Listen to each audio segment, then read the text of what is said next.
ইকুয়েডরের কাছে হেরে ফিফার র্যাঙ্কিংয়ে ১ নম্বরের স্থানটা ধরে রাখতে পারল না লিওনেল মেসিরা। ১ নম্বরে চলে যাবে স্পেন, ২য় নম্বরে ফ্রান্স, ৩য় নম্বরে চলে যাবে আলবিসেলেস্তারা।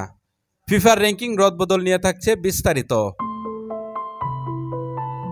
বিশ্বকাপ বাছাই পর্বের শেষটা ভালো হলো না আর্জেন্টিনার। আজ ১০ সেপ্টেম্বর ভোরে ইকুয়েডরের বিপক্ষে ১-০ গোলে হেরে গেছে মেসিবিহীন আর্জেন্টিনা। এই হারের পরও অবশ্য শীর্ষ থেকে বাছাই পর্ব শেষ করেছে আলবিসেলেস্তারা, কিন্তু এই হারের কারণে হারাতে হচ্ছে সিংহাসন। লিওনেল স্ক্যালোনি কোচের দায়িত্ব নেওয়ার পর নবম হারের স্বাদ পেয়েছে আর্জেন্টিনা। ইকুয়েডরের বিপক্ষে ১-০ গোলের হারে ফিফার র্যাঙ্কিংয়ের শীর্ষস্থান হারাতে হচ্ছে তাদের। আর তাতেই আলবিসেলেস্তাদের দীর্ঘ ২.৫ বছরের রাজত্বের শেষ হচ্ছে।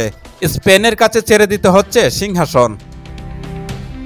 সেপ্টেম্বরের র্যাঙ্কিংয়ের হালনাগাদ হলে স্পেন ও ফ্রান্সের পেছনে আর্জেন্টিনা তৃতীয় স্থানে নেমে যাবে।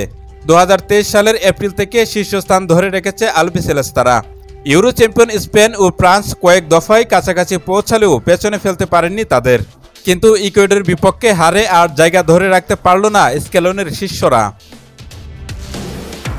আগামী ১৭ সেপ্টেম্বর হালনাগাদকৃত র্যাঙ্কিং প্রকাশের আগ পর্যন্ত অবশ্য শীর্ষস্থানে থাকছে আর্জেন্টিনা।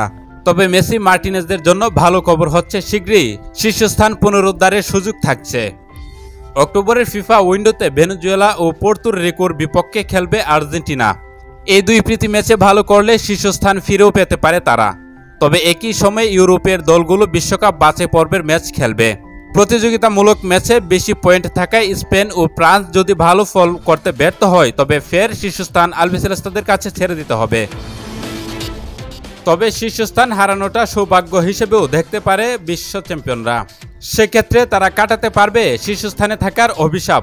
ইতিহাস বলছে, র্যাঙ্কিংয়ের শীর্ষ দল হিসেবে বিশ্বকাপে অংশ নেওয়া কোনো দলই এখন পর্যন্ত বিশ্বকাপ জিততে পারেননি। টাটকা উদাহরণ তো তাদের চিরপ্রতিদ্বন্দ্বী ব্রাজিলই। ২০২২ সালে কাতার বিশ্বকাপে শীর্ষ দল হিসেবে খেলতে গিয়েছিল ব্রাজিল, কিন্তু কোয়ার্টার ফাইনালে ক্রোয়েশিয়ার কাছে টাইব্রেকারে হেরে বিদায় নিতে হয় তাদের।